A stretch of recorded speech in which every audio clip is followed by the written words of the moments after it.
그 영적인 세계를 누리는 최고의 방법이 믿음이죠. 그래서 모든 문제 해결의 시작은 믿음이다 이렇게 표현해도 과언은 아닙니다. 믿음에는 세 가지가 있어요. 하나는 말씀을 믿는 믿음입니다. 또 하나는 구원을 얻는 믿음이고요. 또 하나는 하나님의 능력을 믿는 믿음입니다. 뭐 믿음을 이렇게 구분했느냐? 구분되어 있지는 않은데 신학자들이 믿음에 대해서 성경에 기록된 믿음에 관해서 이렇게 좀 나름대로 분류를 해서 우리 신앙인들이 좀 손쉽게 믿음을 좀 이렇게 좀 잘 이해할 수 있도록 그렇게 해놓은 것이죠. 믿음이란 단어를 다 이렇게 좀 포괄적으로 하면은 조금 신앙생활 하는데 좀 혼선이 있기 때문에 이렇게 좀 구분해서 이렇게 보면 훨씬 쉽습니다. 말씀을 믿는 믿음. 하나님의 말씀은 완벽하고 지금까지 하나님의 말씀은 거의 다 성취됐습니다. 딱 한 가지가 안 됐다고 그래요. 그게 뭐냐? 오실 예수님, 재림에 관한 부분입니다. 그 부분은 좀 시간표를 가지고 일어나겠죠. 그러나 모든 말씀은 다 성취됐다. 이사야 40장 8절에 푸른 마르고 꽃은 시드나 우리 하나님의 말씀은 영원히 서리라. 마태복음 5장 18절에도 진실로 너에게 이르노니 천지가 없어지기 전에 율법의 1.1획도 결코 없어지지 아니하고 다 이루리라. 이건 하나님 말씀에 대한 약속이죠. 그래서 여러분 말씀을 믿는 믿음이 있으면 굉장한 응답을 받기 시작합니다. 그래서 말씀을 이렇게 믿어지면 힘이 나요. 제가 사람 말은 힘이 안 돼. 뭐 어려움이 있을 때 힘들 때 사람들이 뭐 이렇게 해보세요 저렇게 해보세요 좀 참아보세요 별 얘기를 다 해도 위로가 안 돼요. 잠깐은 좋은데 힘이 안 돼. 근데 말씀이 딱 믿어지니까 그때부터 내 인생에 힘이 나기 시작해. 그래서 여러분 말씀이 믿어져야 됩니다. 신앙생활 할 때 그래서 말씀을 가까이 해야 돼요. 그리고 여러분의 인생을 움직이는 말씀이 꼭 하나씩 있기를 바랍니다. 예. 뭐 저는 옛날에 누가 물어보면 뭔 말씀이 있지? 참 모르겠더라고. 근데 진짜 나의 인생을 움직이는 말씀 꼭 붙잡기를 주의 이름으로 축원합니다. 두 번째는 구원 얻는 믿음이에요. 구원은 행위로 믿는 게 아닙니다. 행위로 구원받는 게 아니에요. 착하고 바르게 살았다고 구원받는 게 아닙니다. 구원을 얻는 믿음이 따로 있어요. 어떤 믿음이냐? 예수가 그리스도라는 사실을 믿을 때 구원을 얻습니다. 어디서 구원을 얻느냐? 죄와 사단과 지옥의 심판에서 구원을 얻는 겁니다. 근데 이거는 우리가 착하고 바르고 열심히 살아야 되는 게 아니고요. 하나님께서 구원자를 보냈다는 사실인데 그 구원자가 누구냐? 예수라는 거예요. 그 사실이 믿어질 때 우리는 구원을 얻습니다. 그래서 사도행전의 16장 31절에 주 예수를 믿어라 그리하면 너와 내 집이 구원을 얻으리라. 그게 구원 얻는 믿음이에요. 다른 방법으로는 절대 안 됩니다. 뭐 불교에서 말하는 뭐 여러 가지 행위, 선행 뭐 다 구원과는 상관없는 겁니다. 좋은 일이지만 그거 가지고는 구원 못 얻습니다. 자, 세 번째 무슨 믿음이 있으냐? 하나님의 능력을 믿는 믿음. 하나님의 주권을 믿는 믿음. 요 믿음이 있어야 됩니다. 창세기에 보면 그 아브라함이 모리아산에서 아들 이삭을 번제로 바치라는 하나님의 명령을 받고 가서 바칩니다. 그때 아브라함의 믿음은 무슨 믿음인가요? 그때 아브라함의 믿음이 구원 얻는 믿음입니까? 아닙니다. 이미 아브라함은 갈대우르를 떠날 때 구원 얻는 믿음은 가지고 있었어요. 그럼 무슨 믿음이냐? 하나님의 능력을 믿는 믿음을 점검하고자 하는 거예요. 진짜 하나님이 역사한다는 걸 믿느냐 네가? 그거의 테스트죠.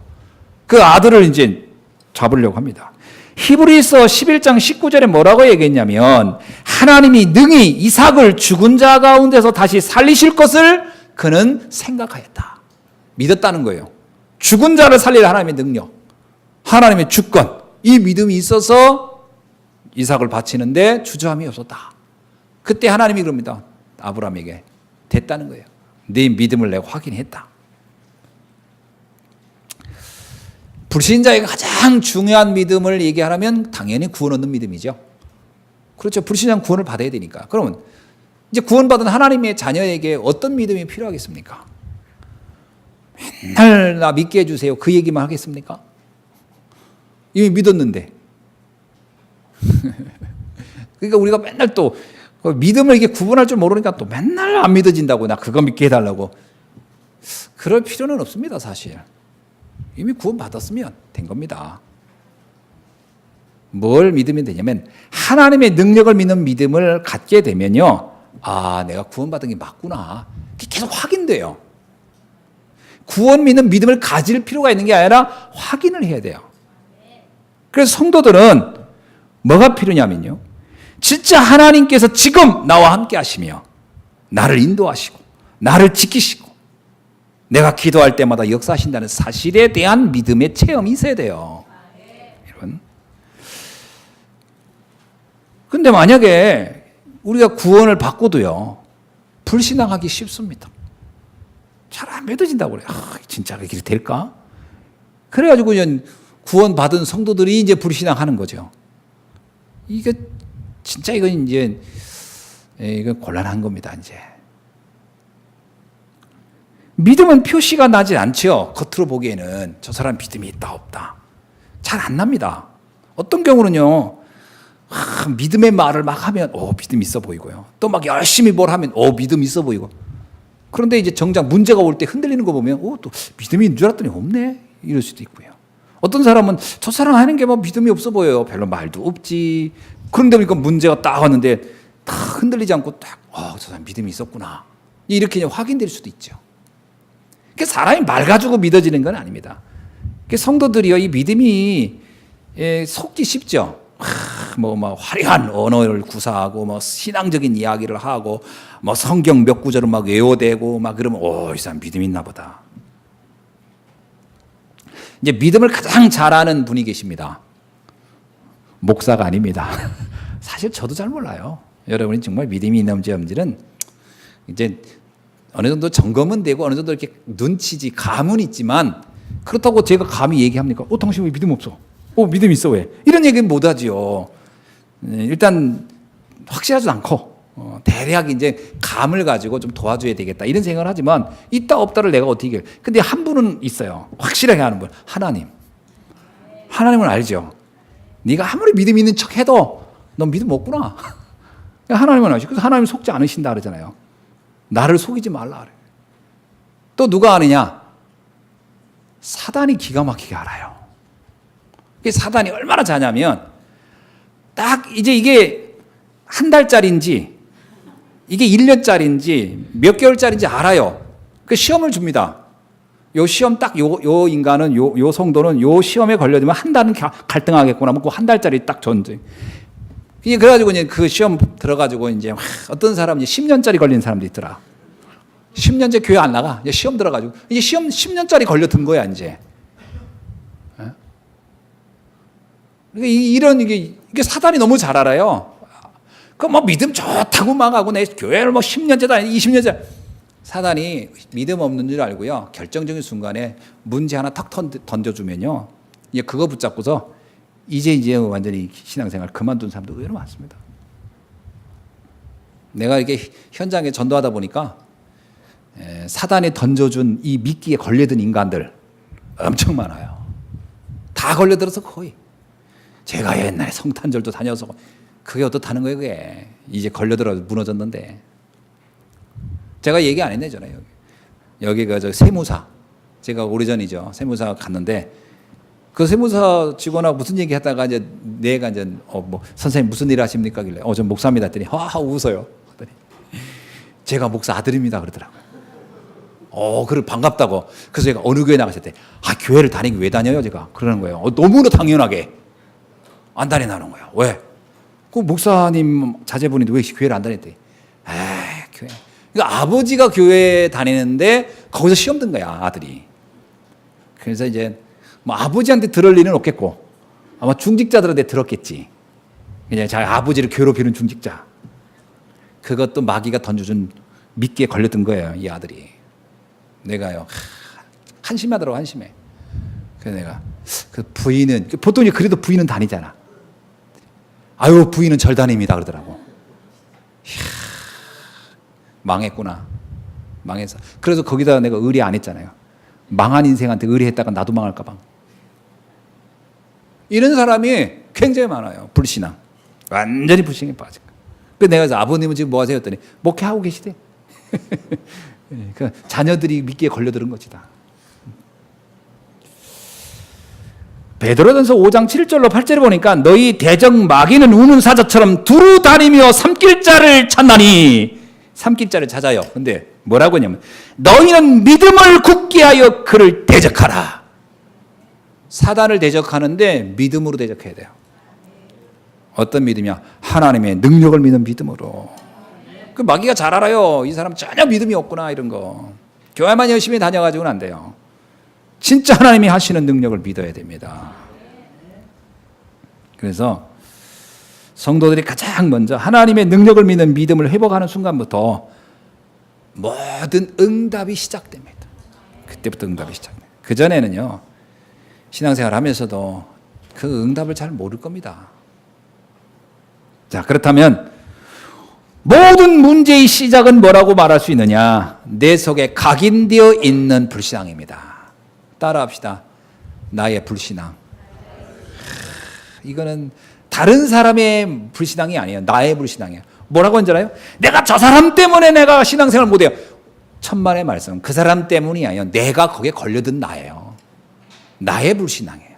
사람들은 그런 말 많이 합니다. 아, 누구 때문에 아닙니다. 나의 불신앙 때문에 걸려든 거예요. 그냥 하나님은 그때 글을 썼겠지. 나를 걸려들 수 있도록. 내가 안 걸려들었으면 상관이 없는 거예요. 어떤 사람이 나를 사기치러 왔었어요, 전에. 덤프트럭 50대를 뭐 같이 이렇게 하자고. 어우야. 그러면서 그분 얘기 들어보면 한 1, 2년만 있으면 교회 몇십억짜리 하나 짓겠더라고. 와, 정말 말이 기가 막혀. 서류도 이만한 거 갖고 와가지고 그게 사기치려니까 막 서류도 많아. 그리고 또 자기가 이런 사람 특징이 있더라고. 어떤 다른 사람하고 같이 사진 찍은 거. 막 이런 거 막. 야, 진짜 막 기가 막혀요. 막 이런 거 떴고 막. 근데 일단 내가 못 알아듣겠어. 너무 복잡해, 그 얘기가. 그리고 일단 또 이 사람 왜 또 나한테 왔을까 싶은 생각도. 근데 내가 목적이 아니에요. 우리 아버님을 이제 타겟으로 두고 온 거야. 나야 돈이 어딨나. 우리 아버님이 좀 있다는 거 알고 이제 어떻게 이렇게 수업수면 와서 설명을 하는데, 야, 진짜 잘하대, 말. 근데 내가 거기 앉아가지고, 아, 그래요? 요 얘기만 했어요. 그래요.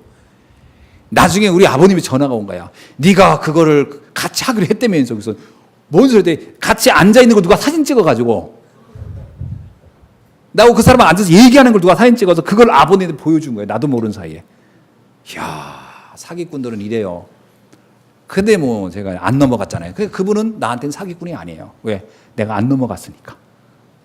나는 그분 이렇게 보면서도 반갑더라고. 어유, 잘 지내십니까? 했더니. 근데 어느 날 안 보여. 알고 봤더니 교도소가 있어. 다른 사람을 사기치고 들어간 거지. 그게 나한테는 상관없어요. 뭐 그랬구나. 안 걸려들면 됩니다. 걸려들면 이제 그건 문제가 되는 거죠. 그러니까 사단이 압니다. 우리 안에 불신앙.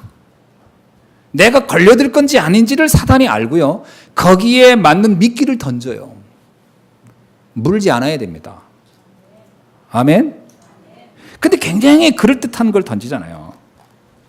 문제가 올 때, 어떤 사건이 올 때, 판단할 때 믿음을 판단하느냐, 불신앙을 판단하느냐. 근데 이게요, 항상 늘 그래요. 한번 물어봅시다. 오늘 아침에도 여러분은 판단을 하고 온 거예요. 교회를 갈까 말까. 했어요, 안 했어요?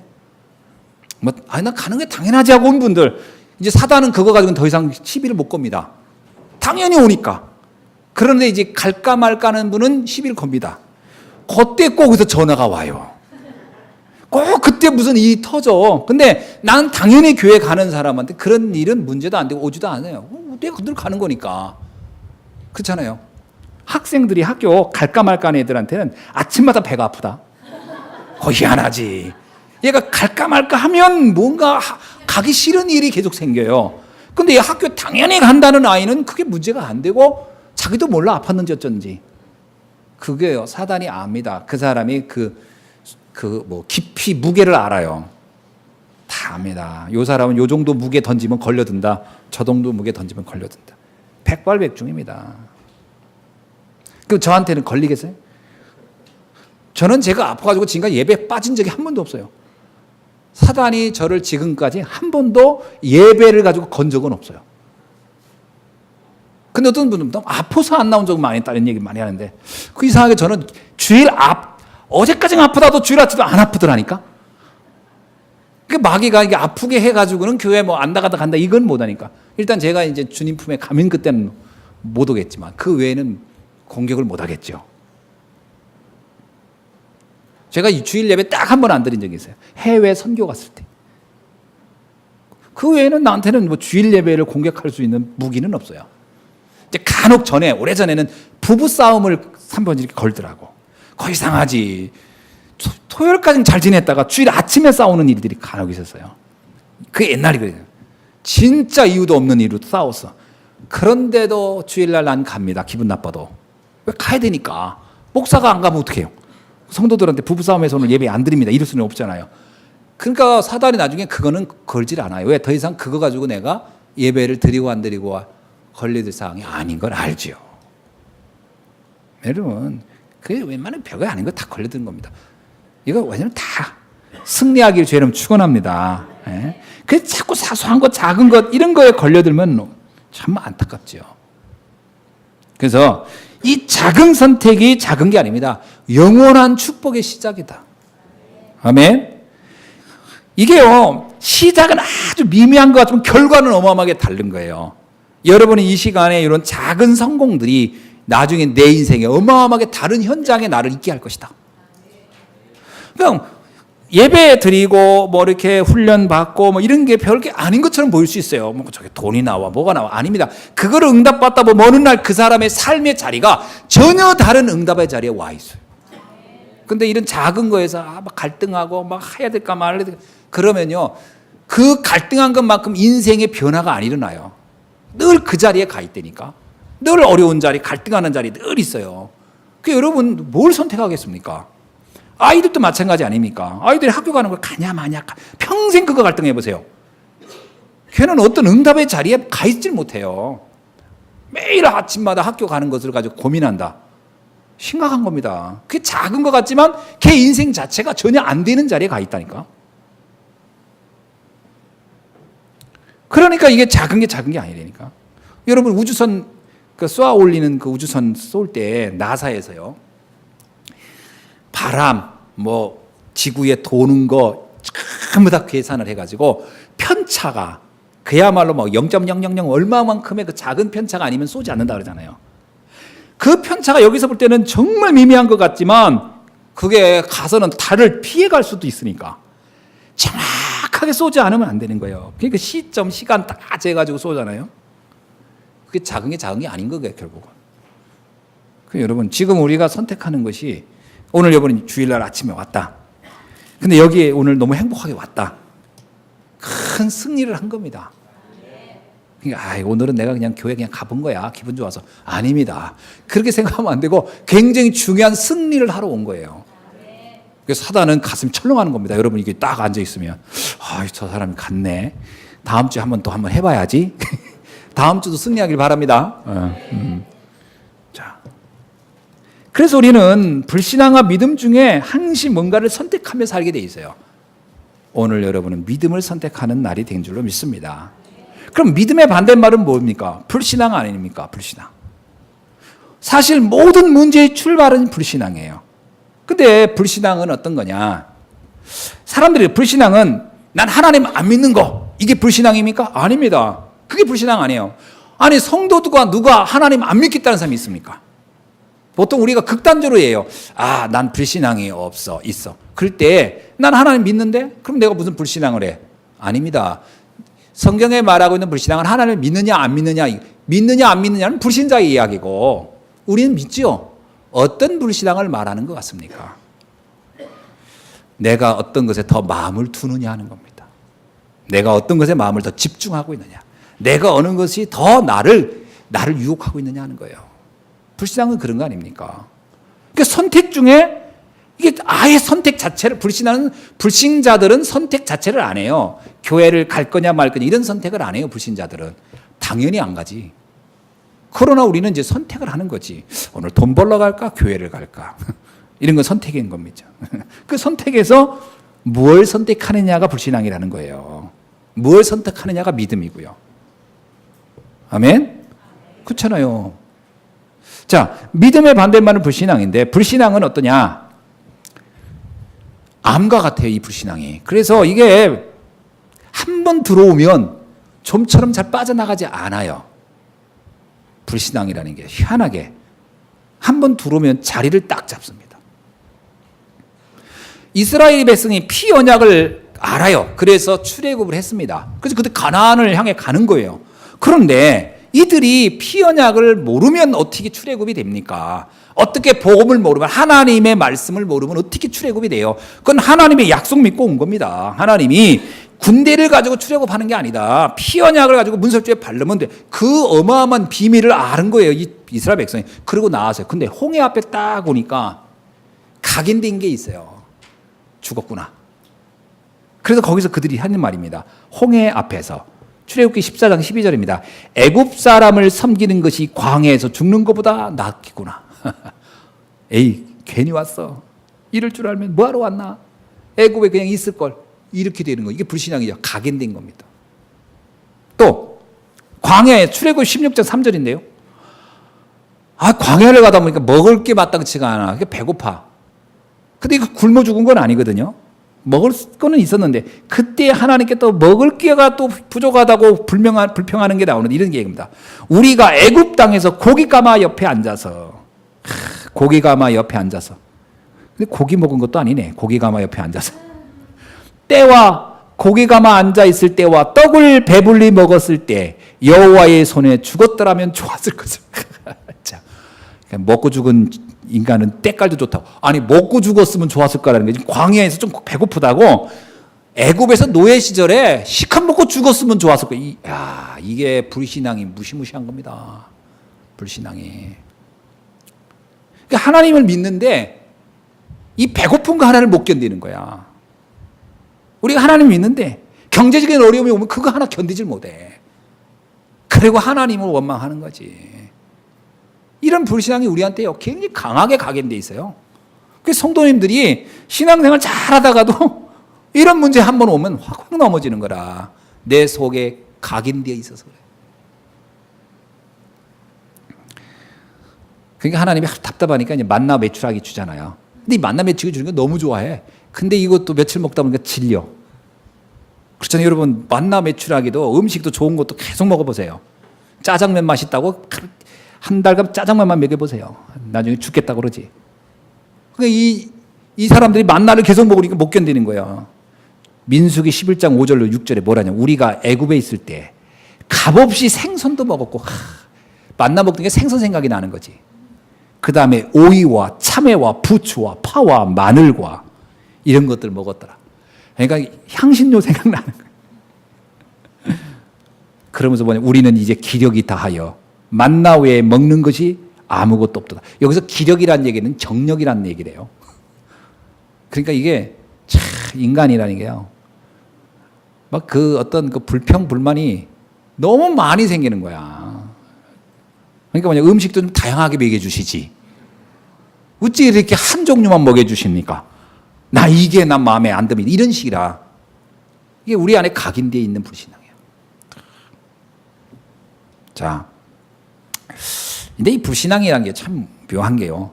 모르면서 하는 불신앙도 있고 알면서 하는 불신앙도 있어요. 이런 경우죠. 나 불신앙하면 안 되는데. 이거 안 되는데 왜 이러지? 그러면서 하는 거. 이게 그냥 각인돼서 그래요. 자, 근데 이런 불신앙들은 대부분 오래된 것이라. 오래전에 들어온 겁니다. 갑자기 온 게 아니고요. 내가 뭔가 이렇게 신앙에 갈등이 일어난다. 자꾸 이렇게 흔들린다. 그러면 이건 오래된 일이라는 걸 아셔야 돼요. 이게 오래된 거. 그러니까 이번 사건 때문에 일어난 건 아니에요. 사람들이 그러거든요. 어떤 사안이 터지잖아요. 그럼 내가 이것 때문에 그래. 아닙니다. 그 사람은 그게 아닌 다른 일이 터져도 또 그렇게 갈등할 사람이었어요. 그 일 때문에 터진 게 아니고 그것은 하나의 단초일 뿐이고 이미 갈등할 요소와 준비가 다 돼 있었던 거예요. 상태가. 풍선이 터지는데 꼭 바늘로만 터지나요? 못으로도 터지고 꼬집어도 터지고 터지는 건 여러 종류지. 이게 이미 터질 준비가 다 된 것이지 꼭 저 바늘 때문에 터졌어라고 해서 바늘만 없어야 돼 지구상에서. 그래서 바늘 다 없애면 안 터집니까? 아닙니다. 또 다른 거는 터지죠. 그래서 이건 오래된 거라는 걸 빨리 인식해야 돼요. 내 불신앙은 오래된 거구나. 이걸 이해 못하면 이제 뭐 그러잖아요. 목사님이 그 말해서 내가 시험 든 거예요. 그러면 집사님이 그런 말해서 내가 시험 든 거예요. 권사님이 그래서 내가 시험 든 거예요. 이런 얘기를 많이 하거든요. 아닙니다. 시험 들려고 준비하고 있었던 겁니다. 자, 그래서 이거를 어떻게 해야 됩니까? 이것을 빨리 여기서 벗어나는 것이 신앙생활이 아주 시급한 일이에요. 시급하다. 불신앙에 빨리 벗어나야 돼요. 그러면 어떻게 벗어나면 됩니까? 불신앙을 벗어나는 최고의 방법은 하나님의 말씀입니다. 말씀이 들어오면 믿음이 강해집니다. 흔들리지 않아요. 말씀은 아주 기가 막힙니다. 다른 방법이 아닙니다. 근데 어떤 말씀이냐? 그냥 말씀 가지고는 안 돼요. 복음의 말씀이어야 돼요. 그냥 복음이 아니에요. 복음의 말씀이어야 돼요. 그게 무슨 말입니까? 누가복음 24장 27절 32절에 보니까 이런 말씀이세요. 예수님을 쫓아다니는 제자들이 어느 날 예수님이 십자가에서 죽었어요. 아니 죽지 않기를 바랬지. 그런데 죽으신 거예요. 근데 부활한다고 했는데 안 믿어져. 예수가 그리스도라고는 믿고 쫓아왔지만 주님이 말씀하시잖아요. 내가 부활한다 3일 후에. 근데 그 말이 안 믿어지는 거예요. 어떻게 사람이 죽었다가 또 부활하나. 죽으면 죽는 거지. 이렇게 생각하고 제자들이 낙심하여 엠마오라는 곳을 향해 가고 있었어요. 제자들이 이제 불신앙을 가지고 가는 겁니다. 거기에 보니까 그들이 낙심하여 가는 거예요. 그런데 그때 예수님이 부활한 예수님이 그들 옆에 나타났는데 내가 볼 땐 예수님이 그때 모습을 예수님의 모습으로 나타난 것 같지는 않아요. 이 제자들이 못 알아봤으니까. 예수님이 다른 사람의 얼굴로 나타난 것 같아. 나타나서 가는데 그때 그들에게 너 왜 이렇게 의심이 많냐? 이렇게 얘기를 안 해요. 뭐라고 하냐면 24장 27절 말씀인데 모세와 모든 선지자의 글로 시작하여 모든 성경에 쓴 바 자기에 관한 것을 자세히 설명하니. 모세오경에 있는 말씀들을 쭉 설명해 주는 거예요. 그 다음에 선지자들의 글을 쭉 설명해 주는 거예요. 그러면서 그 내용이 오실 그리스도요 그가 예수였다. 이 말을 쫙 설명하니까요. 제자들이 이렇게 듣더니 32절에 아주 중요한 고백을 합니다. 이제 그건 제자들끼리 하는 얘기예요. 그리고 나서 그 예수님은 사라집니다. 뭐라고 고백하냐? 그들이 서로 말하는 겁니다. 길에서 우리에게 말씀하시기로 우리에게 성경을 풀어주실 때에 우리 속에서 마음이 뜨겁지 아니하더냐? 그 말씀을 이렇게 들어보니까요 가슴이 뜨거워지는 거예요. 그게 막 믿어지는 거예요. 맞아. 그분이 예수님이 그리스도였구나. 우리가 왜 의심했지? 왜 하나님은 죽은 자를 살리신다고 그 능력이 있다고 했는데 왜 그걸 우리가 믿지 않았지? 하나님은 우리를 통해 세계복음을 한다고 했는데 그걸 왜 우리가 의심했지? 그리고 이들이 가던 길을 돌이켜 예루살렘으로 올라가더라. 할렐루야. 말씀을 들으면요 믿음이 생깁니다. 다른 거는 절대 안 생겨요. 어떤 사람은 목사님 기적을 봐야 믿음이 안 생깁니다. 확실하게 얘기하지만 그때뿐이에요.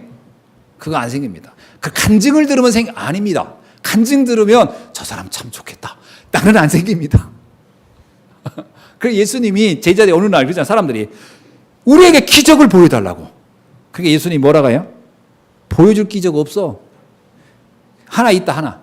구약시대에 있던 요나. 그것도 기적은 그건 구약 성경의 내용이지 지금 내가 보여줄 기적은 아니잖아요. 그 예수님이 뭐 고려배 속에 들어갔다 나와 봅니까? 아니에요. 요나의 기적으로 족하다. 그러면서 뭐라고요? 악하고 음란한 세대요. 이렇게 책망해요. 그래가지고 믿음이 생기는 건 아니라는 거예요. 복음의 말씀을 들어야만이 믿음은 생깁니다. 그래서 바울이 뭐라고 얘기하죠? 로마서 10장 17절에서 믿음은 들음에서 나며 아멘 들어야 돼요. 들음은 그리스도의 말씀으로 말미암느니라. 근데 믿을 때 여호와의 영광을 보게 되리라 하는 것도 예수님이 하신 말씀이에요. 그 믿음을 가지면요 역사가 일어납니다. 응답이 일어나고 축복이 일어나요. 그래서 우리 렘넌트들 목사님 전 믿음이 없어요. 안 생겨요. 방법은 하나밖에 없어요. 계속 말씀 듣는 거예요. 계속 듣는 거예요. 어쩔 수 없어요. 언제까지 듣느냐? 믿음 생길 때까지. 그 외에는 다른 길이 없어요. 어떻게 생기고 있어요? 누가 무슨 뭐 보여주겠어요? 어떻게 하겠어요? 이런 식으로도 안 돼요. 죽은 자가 와서 말해도 못 믿어요. 그게 누가복음 16장에 나오잖아요. 나사로와 부자 나사로가 죽었는데 부자가 지옥에 갔던 거예요. 오, 지옥 있네? 큰일 났네? 그러니까 자기 형제들이 다 하나도 예수님을 안 믿어. 내가 봐서 설명해 줘야 되겠다 싶으니까 뭐라고 해요? 나를 좀 보내달라고. 나 좀. 내가 죽었다 살아나서 가면 설명하면 사람들이 깜짝 놀래가지고 믿을 거 아니냐고. 안 믿습니다. 예수님 그래서 안 믿을 거라고. 거기서 뭐라고 하죠? 너가 기절한 줄 알았거든.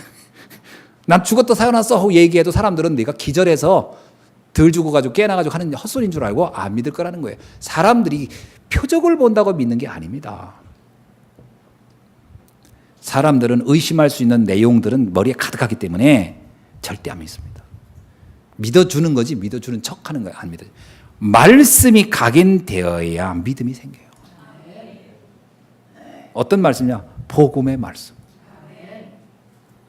저도요 참 신기한 게 제가 2000년 전에 예수가 어떻게 믿어집니까? 저도요 안 믿어져요. 그 어느 날 그러더라고. 저 가서 혼자 생각한 거지. 아니 예수님이 2000년 전에 오셨어? 일단 오셨다는 것도 좀 이해가 안 돼. 그것도 처녀의 몸으로? 어떻게 겨우지? 일단 이것도 의심이 되고. 두 번째, 아니 내가 죽어달라는 적도 없는데 그분이 죽었어. 그리고 하는 얘기가 네 죄를 내가 사했다. 아니 내가 사해달라고 한 적 있나? 그럼 내 죄가 뭔지를 알고 그분이 내가 무슨 죄인지를 알아. 2000년 전에. 그리고 또 나를 또 부활을 해주신대. 아니 내가 죽어봐야 부활한지 아닌지 알 거 아니오. 또 천국에를 약속한다 그래. 성경에 있는 얘기가 하나도 안 믿어지는 거예요. 그런데 이제 목사는 해야 되겠고 죽겠더라고. 그러니까 안 믿어지는 얘기는 다 빼버리지. 다 빼니까 뭐만 남아요? 착하게 살아라, 바르게 살아라 이 얘기밖에 할 게 없어요. 그래서 그때 그 얘기만 맨날 한 거야. 나도 착하게 못 사는 주제에. 그러니까 성도들이 그런 소리 하는 것 같아요. 목사님이나 잘하시지 이런 소리 하는 것 같더라고 여기저기서. 그게 이게요 안 믿어지는 거예요. 안 믿어져. 근데 내가 무슨 기적을 보고 믿었냐? 내가 뭐 죽었다 깨나서 믿었냐? 아니에요. 어느 날 말씀을 듣는데 진짜 복음의 말씀을 듣는데 그렇겠구나. 그게 맞겠구나. 그럼 동의가 돼. 그러면서 가슴이요. 여기 있는 그 엠마오로 간 제자들의 말이 똑같아. 가슴이 뜨거워져. 나도 모르게. 너무 행복해지고. 그 기분을 설명할 길이 없네. 설명할 길이 없어. 근데 너무 감격이 되는 거예요. 그때 내가 이런 표현이 아마 맞는지 몰라요. 저 나무 잎사귀 하나하나가요. 다 막 그 노래를 하는 것 같고, 막 찬양하는 것 같고, 그리고 아침에 일어나면 그 아침이 그렇게 행복할 수가 없어요. 야, 하루의 시작이. 뭐 지금은 안 그러냐? 지금도 비슷합니다. 지금. 근데 그때 그 감격은 좀 더 강한 느낌이었지. 너무 행복한 거예요. 말씀 자체가 믿어지는 거예요. 성경을 보니까 성경에 하나도 내가 의심할 게 없는 거예요. 말씀이 다 믿어지는 거예요. 하나님의 은혜다. 달리 설명할 길이 없어요. 달리 설명할. 그게 내게 확 왔어요. 근데 어떻게 왔을까? 이유는 딱 말씀 들었어요. 내가 한 3개월을 매주마다 어느 목사님이 와서 설명해 주더라고. 나는 늘 아는 얘기죠. 아는 얘기인데 그게 아는 얘기가 아니었어요. 창세기부터 쫙 설명해 주는데 그런 얘기였구나. 왜 나는 예수가 그리스도라는 것이 그렇게 안 믿어졌을까? 그리고 그리스도가 오셔서 내 인생에 모든 걸 끝냈다는 말이 왜 그렇게 안 믿어졌을까? 그래서 내가 이렇게 고통을 당했구나. 그래서 내 인생이 이렇게 끊임없이 문제 속에서 헤맸구나. 그 예수님을 내 마음의 구주로 탁 영접을 하는데요. 정말 와, 이거 표현할 길이 없어요. 믿음은 들음에서 생기는 거예요. 듣는 길밖에 없어요. 그 오늘 또 그 믿음의 그 말씀을 들어 오신 여러분, 하나님의 은혜입니다, 이게. 그래서 이 부분이 되어지면 그때부터 우리에게 불신앙이 사라져요. 불신앙이 뭐냐? 안 믿는 게 불신앙이 아닙니다. 의심하는 게 불신앙인데 뭐에 의심하느냐? 판단과 기준이 육신적이고 세상적인 것과 하나님이 말씀이 두 개가 자꾸 저울질되는 거예요. 아무래도 이게 아닌 것 같아. 말씀대로 가다가 내 인생이 뭔가 잘못될 것 같아. 하나님 말씀 선택하고 하나님의 말씀하신 약속대로 하다가 내가 안 될 것 같아. 이렇게 왔다 갔다. 그래서 결국은 뭘 선택하느냐? 하나님을 믿긴 믿지만 실제 내 육신에 보이는 거, 딱 필요한 거, 그래서 육신적인 거 딱 선택하. 그게 불신앙입니다. 그 불신앙이 언제 사라지냐? 말씀을 들을 때요. 그래, 내 인생 그렇구나. 여러분, 요셉이 어떻게 해서 당당하게 그냥 노예로 갑니까? 보여지는 거 가지고는 절대로 믿음이 안 생겨요. 당장은 노예인데, 당장은 감옥에 가는데요. 뭐가 믿으냐? 하나님이 나에게 하신 말씀. 내가 너와 함께하리라. 너는 절대로 너는 망하지 않으리라. 만민이 너에게 복종하며 너는 세계를 살리는 사람이 될 것이다. 그 말씀이 계속 들었던 거 아닙니까? 그래서 아버지하고 포럼했는데 아버지가 그 말이 이 요셉이 너무나 확신 있게 얘기하니까 아버지 마음에 두었던 말 아닙니까? 그 말씀이 믿어진 거예요. 그러니까 요셉이 당당한 거예요. 불신앙이 안 생기는 거예요. 다니엘 마찬가지입니다. 그래서 불신앙이 안 생기는 거지. 불신앙 생겨보세요. 하나님 원망하게 되고요. 하나님 이럴 수 있습니까? 어떻게 나한테 이럴 수 있습니까? 많고 많은 사람 중에 하필이면 납니까? 보통 그렇게 얘기하잖아요. 문제 오면 왜 납니까 나? 보통 그러더라고. 저 사람은 왜 아니고 왜 납니까? 막 이러잖아요. 아닙니다. 하나님은 아시고 너에게 그걸 준 거다. 깨달아지셔야 돼요. 하나님의 능력과 주권을 믿는 믿음이 만들어지는 줄 믿습니다. 자, 오늘 본문의 말씀은 뭐냐? 하나님의 절대 주권에 대한 부분 중에 하나. 나를 선택했다는 것부터 믿으다. 아멘. 오늘 말씀은 그 얘기예요. 사실은 로마서 8장에 뭐냐면 구원받을 수 없었던 네가 구원받았다는 그 사실부터가 하나님의 주권 아니겠냐. 그 얘기예요. 그러면서 뭐냐면 이스라엘이 축복받을 수 있었는데 그들은 어마어마한 축복을 받을 수 있는 조건을 다 갖췄었는데 그들은 불신앙 때문에 그 축복을 다 발로 찼다. 쉽게 말하면요, 굴러온 호박을 발로 찬 사람들이 유대인들이다. 그리고 너희는 구원받을 자격도 안 됐는데 하나님은 너희를 택하여 이 시대를 살리는 전도자로 세우신 것이다. 아멘. 그 말씀인데 이 말씀도 믿어지냐 이거예요. 이걸 믿으라 이거예요. 이방인들에게, 로마의 성도들에게 말하는 거, 그걸 믿으라. 그래야 하나님이 너와 함께 한다는 게 믿어질 거 아니냐. 그렇지 않으면 자꾸 헷갈리는 거예요. 내가 뭐 구원받을 조건이 되나 능력이 되나 왜 나를 구원했다고 그러지? 하나님이 뭐 때문에 나를 사랑한다고 하지? 이게 흔들리기 시작하면요, 나를 통해 사시겠다는 것 전체가 다 흔들려 버리고 아무것도 안 믿어지는 거지. 그리고 세계복음만, 뭔 세계복음만이 나이가 뭐 이렇게 불신앙으로 확 가버리는 거예요. 그러면 아무것도 안 돼요. 그 얘기가 아닌 겁니다. 이거 보세요. 이게 여기서 뭐라고 얘기냐면 바울이 참 안타까운 마음을 가지고 얘기하죠. 뭐라고 얘기냐면 9장을 한번 봅시다. 9장 3절에 나의 형제 곧 고륙의 친척을 위하여 내 자신이 저주를 받아 그리스도에게 끊어질지라도 원하는 바로다. 참 바울은 자기가 유대인으로서 같은 유대인들이 진짜로 하나님 앞에 인정받고 쓰임받기를 원했던 거죠. 근데 그걸 그들이 포기한 거예요. 그게 너무 안타까운 거지. 그러니까 우리가요, 사실 이런 마음이 전도자의 마음입니다. 어떤 사람이 복음을 전했어. 근데 그 사람이 복음을 안 들어. 그럼 뭐라는 줄 알아? 에이, 네 복음 거부했지? 잘 됐다. 저주나 받아라. 이건 전도자 마음이 절대 아닙니다. 그러면 안 돼요. 전도자라는 것은 복음을 전했는데 그 사람이 거절을 해요. 그러면 그게 안타까워야 돼요. 그게 너무 마음이 아파야 돼요.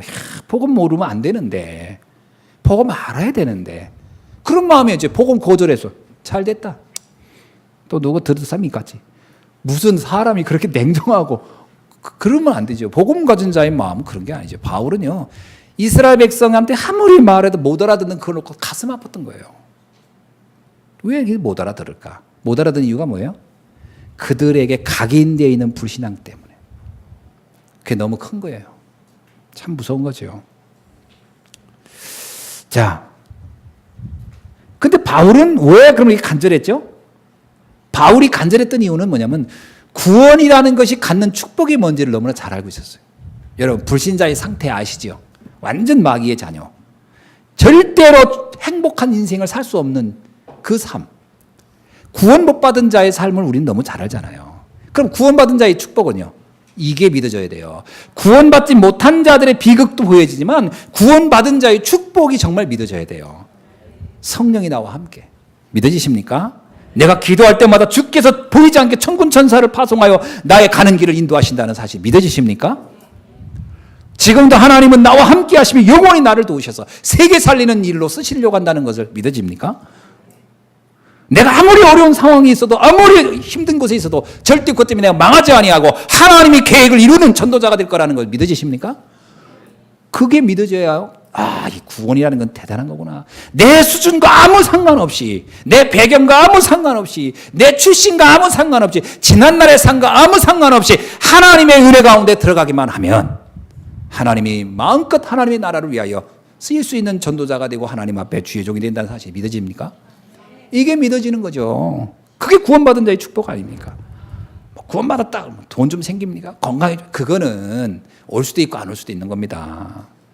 그렇죠? 구원받고도요, 스데반처럼 순교할 수도 있는 거고, 또 이 세례 요한처럼 오래 살 수도 있는 거예요. 요한, 사도 요한처럼 오래 살 수도 있는 거예요. 생사의 주관자는 하나님이 있어요. 그러나 하나님이 원하는 그 자, 그 시간, 그 장소에 쓰임 받느냐 아니냐가 다예요. 그럴 수 있으면 돼요. 아무리 장수한들 뭐합니까? 하나님이 원하는 그 자리, 그 시간, 그 시간, 그 장소에 아무 쓰임 받지 못한다면 그것같이 불행한 게 어디 있어요. 그러나 내가 짧게 산다 할지라도 하나님이 원하는 시간에 하나님이 원하는 일을 위하여 쓰임받다 간다면 최고의 영광스러운 사람이 아니겠습니까? 돈이 많아야 복입니까? 아니에요. 구원받았다는 것은 보통 일이 아닙니다. 일단 옆 사람한테 한번 확인해 주세요. 정말 당신의 인생은 대박입니다. 이렇게. 아멘. 대박이 무슨 말인지 모르고 큰 박인 줄 알고 있으면 안 되고 큰 복을 받았다 이거예요. 정말 믿어지십니까? 그게 중요해요. 구원받은 자의 축복을 아셔야 돼요. 진짜 내가 구원을 몰랐더라면, 이 복음을 몰랐더면 어쩔 뻔했나. 근데 그게 하나님의 주권으로 되어진 거라는 거예요. 하나님의 전적인 은혜로. 뭐라고 얘기합니까? 우리는 구원받을 자격이 애당초 없어요. 육신적으로도 그런 자격이 없었다 그러잖아요. 우리는 유대인이 아니에요. 혈통적으로는 구원받을 수 있는 민족이 아니에요. 우리는 유교, 불교에 찌들어선 사람이에요. 근데 어떻게 우리를 구원했습니까? 아브라함을 보면 알아요. 아브라함은 완전히 이라크에서 우상숭배한 가정에 태어나 살았던 사람이에요. 근데 하나님의 은혜가 임해서 그를 건지셔서 세계 살리는 일에 시작을 하죠. 그건 하나님의 주권이에요, 주권. 왜 아브라함입니까? 그건 물을 게 없다고 그랬어요. 뭐라고 해요? 토기장이 얘기하잖아요. 뭐게? 여기 보세요. 21절. 시작. 토기장이가 진흙 한 덩이로 하나는 귀히 쓸 그릇을, 하나는 천이 쓸 것을 만들 권한이 없겠느냐? 무슨 얘기입니까? 이 도공이, 흙을 가지고 그릇 만드는 도경이 그릇을 만들거나 개그릇을 만들거나 하는 거는 그 본인의 의사에 달렸다 이거야. 그 얘기는 뭐예요? 하나님이 우리를 귀히 쓰는 그릇으로 택했다라는 거예요. 그 자체로 인정하면 돼요. 하나님 나를 귀히 쓰는 그릇으로 부르셨구나. 이거에 대해서 더 이상 의문을 가질 필요가 없어요. 자, 그래서 오늘 우리가 진짜 이 구원을 받았다는 것이 엄청난 겁니다. 근데 대부분 사람들은요, 이것에 관심이 별로 없어요. 구원받았다는 것이. 육신적이고 세속적인 것은 너무 좋아하는데 영적인 거에 대해서는 너무 무관심해. 오늘 아침에 제가 뉴스를 보면서 깜짝 놀랐어요. 이런 일이 또 안타깝게 일어났구나. 저 GOP에서 그 한 군인이 5명을 죽이고 또 여러 명을 다치게 했고 그랬더라고요. 저는요, 막 사람들이 댓글을 보니까 뭐 군대 환경이 뭐 좋게 해야 된다. 호텔처럼 만든다고 해서 사건이 안 터지겠습니까? 군대를? 터지게 돼 있어요. 그 뭐냐? 그 사람은 군대가 어려워서 사건을 터뜨린 게 아니고 이미 군대 가기 전에 사건을 터뜨릴 준비가 한 사람이 간 거예요. 아까 얘기했죠. 풍선. 그 비슷한 겁니다. 누가 건드려 터질 사람이 군대 간 거예요. 갔는데 누가 건드린 거야. 그게 터진 거지. 그 사람은 그 군대를 안 갔어도 다른 데서 일 터뜨릴 사람이에요. 영적 문제인 17%가 우리나라 사람의 17%가 의사의 도움을 병원의 도움을 받지 않으면 안 될 만큼 우울증이 심하다라고 그랬고요. 30%가 의사의 도움을 안 받고 있지만 사회생활을 정상적으로 못하고 있다라고 해요. 그러면 몇 프로입니까? 47%가 시달리고 있는 거예요. 한국인들의 47%가 영적 문제로. 심각해요. 그러면 그 군인한테 죽은 아들들 생각해보세요. 5명. 무슨 죄가 있어요? 거기에 옆에 있다가 죽은 건데. 나는 이 생각이 들었어요. 야, 그 자리에 그 군인한테 복음을 전할 사람이 한 명만 있었더라도 그 재앙은 막았겠다. 그 사람이 신앙인이 되냐 기독교인이 되냐 이건 둘째 문제예요. 안 될 수도 있어요. 문제는 복음을 들었더라면 그 남자는 그 군인은 거기서 총을 쏘지는 않았을 거라고 봐요. 전. 이게 영적 문제입니다. 왜 구원받은 자가 그렇게 중요한 줄 아세요? 그 현장을 보면요. 아무리 나 혼자 길고 날고 잘 살아도 영적 문제 있는 사람 옆에서 아무런 내가 도움을 주지 못하고 있으면 그 영향을 내가 받게 돼 있잖아요. 그 군대 가 있는 5명이 다 키우는 자식이에요. 거의 뭐 대학 다니다 갔을 수도 있고요. 똑똑할 수 있고 명문대 다니다 갈 수도 있어요. 그런데 그게 무슨 의미가 있습니까? 영적인 걸 모르고 가 있으니까. 쏘는 총알이 뭐 서울대 다니는 사람은 총알이 피해갑니까? 그냥 한없이 죽는 거예요. 그냥 막 뭐 그게 억울하다는 거잖아요. 우리가 자식을 키울 때 영적인 부분을 알게 키워야 돼요. 그래서 그 현장을 바꿔갈 수 있는 사람을 만들어야지. 우리 이런 부분에 눈이 안 떠 있으니까 맨날 육신적인 거 그냥 공부 잘해라 뭐 잘해. 그것만 잘해가지고 세상 어떻게 살아갑니까? 안 됩니다. 어느 날 다가오는 재앙을 못 막아요.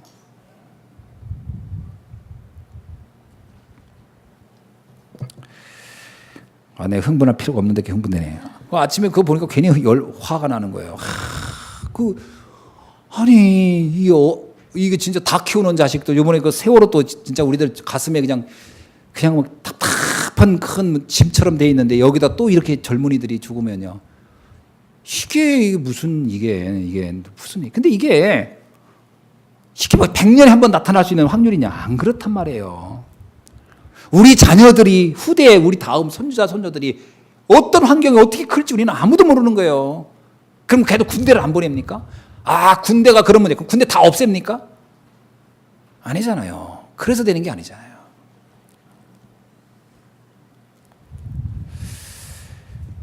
그러니까 우리가요, 이 복음에 대한 영적인 세계에 대해서 정말 심각하게 생각하고 불신앙을 버려야 됩니다. 진짜로요, 그거는 다른 어떤 세상적인 것 가지고는 바꿀 수 있는 게 아무것도 없어요. 오직 복음이 아니면 이 땅에 재앙을 막을 게 없어요. 여러분의 가정의 문제, 자녀의 문제, 지금 일어나고 있는 사회의 문제를 다른 것들은 다 그냥 임시 처방일 뿐입니다. 사회 제도를 바꾼다, 어떤 철학을 만든다, 사상을 교육을 한다. 그건 임시 처방에 불과한 거예요. 근본적인 방법은 그리스도의 복음이 증거되면 모든 흑암과 저주와 재앙은 떠나게 돼 있어요. 그거에 대한 믿음이 확실해야 돼요. 그래서 우리 렘넌트들 그거 가르쳐서 사회로 보내야 돼요. 우리 렘넌트들을 나는 군대 갈 때 그런 정신 이상한 놈 하나도 없는데 가기를 해주세요, 하나님. 그렇게 기도해서 답이 오는 게 아니고요. 하나님, 내가 가는 곳에 정신병자가 울골골해도 내가 그들을 다 치유되게 하고 그들 바꿀 수 있는 능력을 갖게 하시고 그 복음을 전하는 사명자가 되게 하옵소서. 그리고 들어가야 돼요. 그리고 가야 세상을 바꾸는 거지. 나는 어디 좀 안전한 곳으로 가게 해주세요. 이래가지고 세상을 어떻게 바꾸겠습니까? 영적인 부분을 꼭 알고 응답받기를 주님을 축원합니다. 이 딸 가진 자녀들은 덜 걱정되는데 아들 가진 자녀들은 기도해야 돼요, 진짜. 그래서 딸 있는 부모들은 졸고 있네. 아들 있는 자녀들은 눈 뜨고 있고 정신 차리셔야 돼요. 잘 들으셔야 됩니다. 자, 로마서 9장 4절 5절 불신앙으로 모든 축복을 놓친 이스라엘이에요. 그런데 이 이스라엘이 이런 엄청난 축복을 받았어요. 뭐라고 얘기하냐면 보세요. 5절 보세요. 4절로 5절 보면 그들은 이스라엘 사람들이라 그들에게는 양자됨과 영광과 언약들과 율법을 세우신 것과 예언과 예배와 약속들이고 조상들도 그들의 것이요 육신으로 하면 그리스도가 그들에게서 나셨으니 그는 만물 위에 계셔서 세세의 찬양을 받으실 하나님이시니라. 아멘. 여기 보니까 그리스도가 유대인들 쪽에 나왔어요. 그만큼 축복받은 민족이에요. 그런데 그들은 이 모든 축복을 다 버렸다는 겁니다. 참 이 축복을 버린 민족이라고 하는 것이 참 비극인 거죠. 왜 그랬냐? 너무 육신적인 것에 이들이 각인되어 있어요.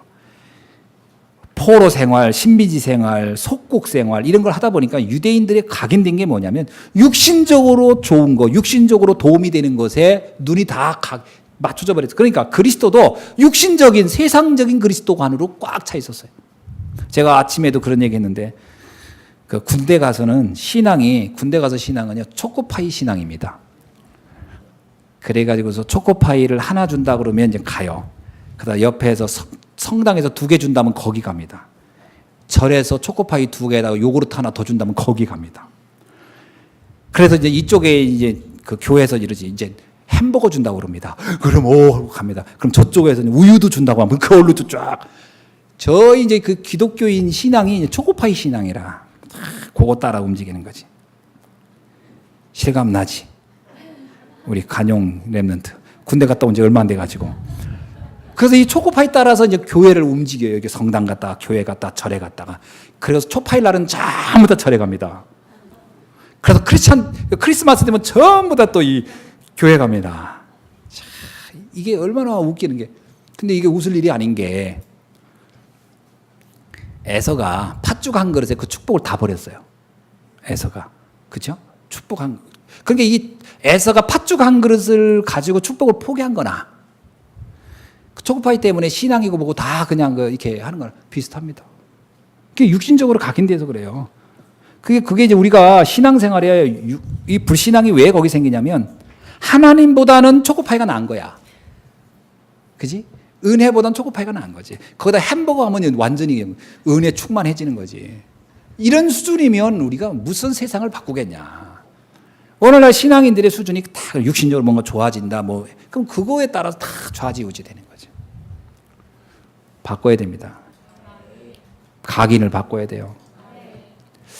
하나님은 우리를 어떤 상황에서 나를 구원하셨느냐.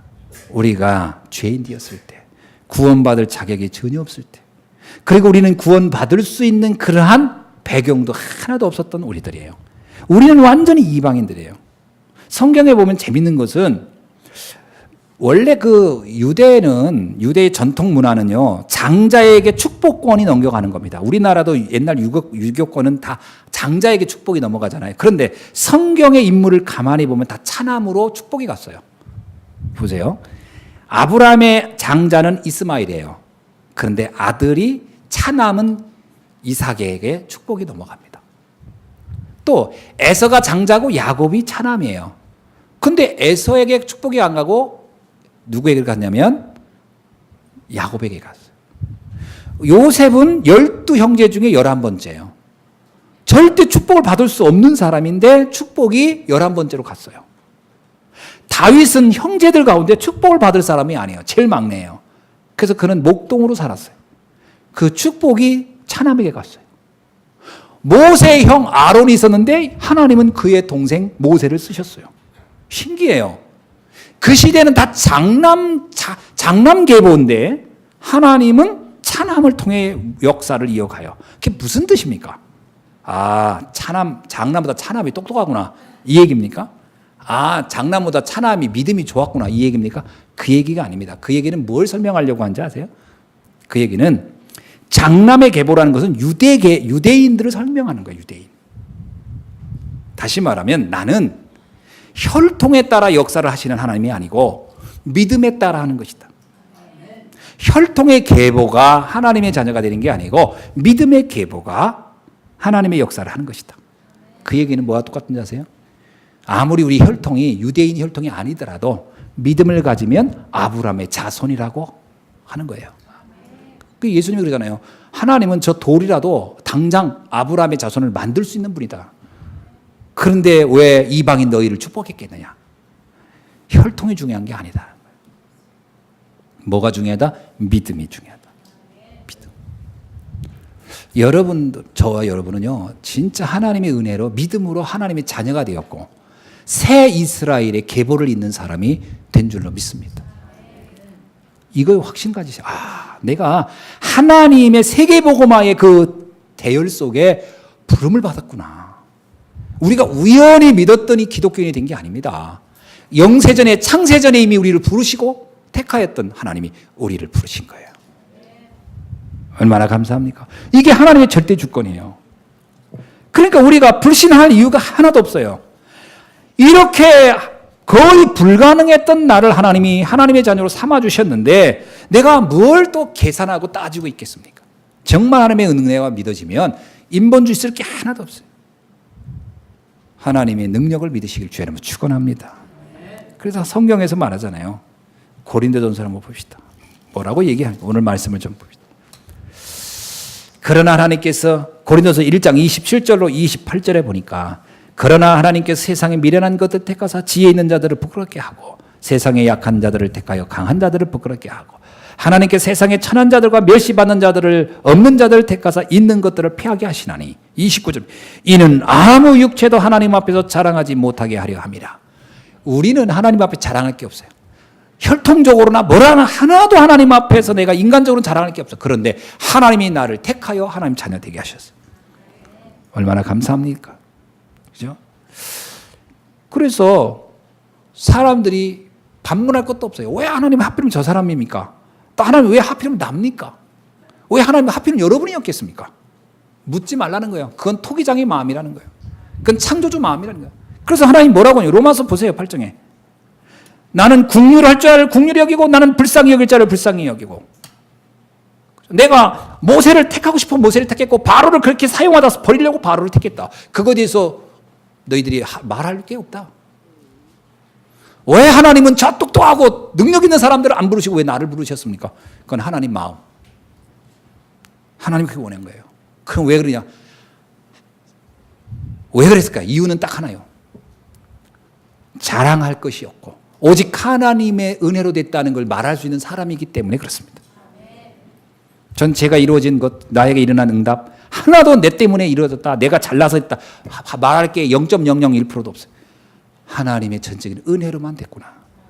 나의 나 된 것은 하나님의 은혜로다. 그래서 나를 택한 거예요. 왜 하나님은 우리같이 부족한 자를 우리같이 혈통적으로는 구원받지 못할 자를 부르셨습니까? 하나님 당신의 능력을 보여주기 위해서 세상에 그 어떤 것도 자랑할 게 없게 하기 위하여. 아멘. 맞습니까? 그래서 우리는 하나님 앞에 쓰임받을 수 있는 충분한 조건이 됐던 거예요. 뭐가요? 부족했기 때문에. 연약했기 때문에. 그런데 그런 우리가 조금 은혜 받았다고 조금 못했다고 인본주의 쓰고 그러면 되겠어요? 사람이 의리가 있지. 하나님의 은혜라. 아멘. 하나님의 은혜라. 모든 게 하나님의 은혜로다. 말씀을 맺습니다. 이제 여러분은 참 크리스찬의 삶을 살기를 바랍니다. 그러니까 불신앙하지 않으면 되죠. 구원의 가치를 알면 돼요. 이제 하나님은 우리가 구원받지 못한 자들을 바라보면서 안타까웠기를 원합니다. 그러면서 하나님은 우리를 부르신 그 절대적인 하나님의 은혜와 사랑에 대해서 알기를 원해요. 그래, 내가 너를 구원했다. 내가 너를 택하여 불렀다. 그걸 알기를 원하십니다. 그러면서 하나님은 우리가 이 복음을 만민에게 전하는 일에 쓰임받기를 원해요. 지금부터 여러분이 다른 거 고민하지 마시고요. 먹고 살고 입을 건 다 불신자들이 이방인들이 구하는 거라잖아요. 그의 나라와 의만을 생각하고 한번 생각해보세요. 하나님, 나를 통하여 하나님이 원하시는 전도운동, 나를 통해 하시길 원하는 하나님의 세계복음화 한번 나를 사용하여 주옵소서. 내게 돈이 벌어졌다. 그것도 하나님의 은혜요. 없다. 그것도 하나님의 계획이요. 어떤 것도 내가 잘해서 된 건 아무것도 없어요. 생각해보세요. 내 생명, 내 생사 화복이 주님의 손에 있는데 오늘 이 밤에 내 생명을 취하면 너에게 있는 그 모든 부귀영화가 무슨 의미가 있느냐? 주님이 하신 말씀이에요. 돈 하지 말아라. 네가 오늘 밤에 네 생명을 내가 취한다면 그 모든 돈이 무슨 의미가 있느냐? 모든 건 하나님의 은혜. 그렇다면 내게 주어진 거 하나님을 위해 쓰겠다. 하나님이 왜 나에게 경제를 줬고 건강을 주겠다? 하나님이 쓰시기 원해서 그것 위해서 살다 가라는 거예요. 그게 가장 가치 있는 삶이 되고 가장 의미 있는 삶이 될 것이다. 그 얘기를 하고 있는 것이죠. 오늘 사랑하는 성도 여러분, 단 한 번 왔다 가는 인생입니다. 가장 멋진 삶을 살 수가 있어요. 주님이 원하는 삶. 내 마음에 그 마음을 품고 기도하시고 응답받는 여러분 되시기를 주의 이름으로 축원합니다. 아멘. 기도하겠습니다. 하나님 감사합니다. 오늘 주신 말씀을 다시 한번 생각하면서 하나님의 절대적 주권과 응답 속에 날마다 승리하는 주의 자녀 되게 하옵소서. 살아계신 우리 주 예수 그리스도의 이름으로 기도하옵나이다. 아멘.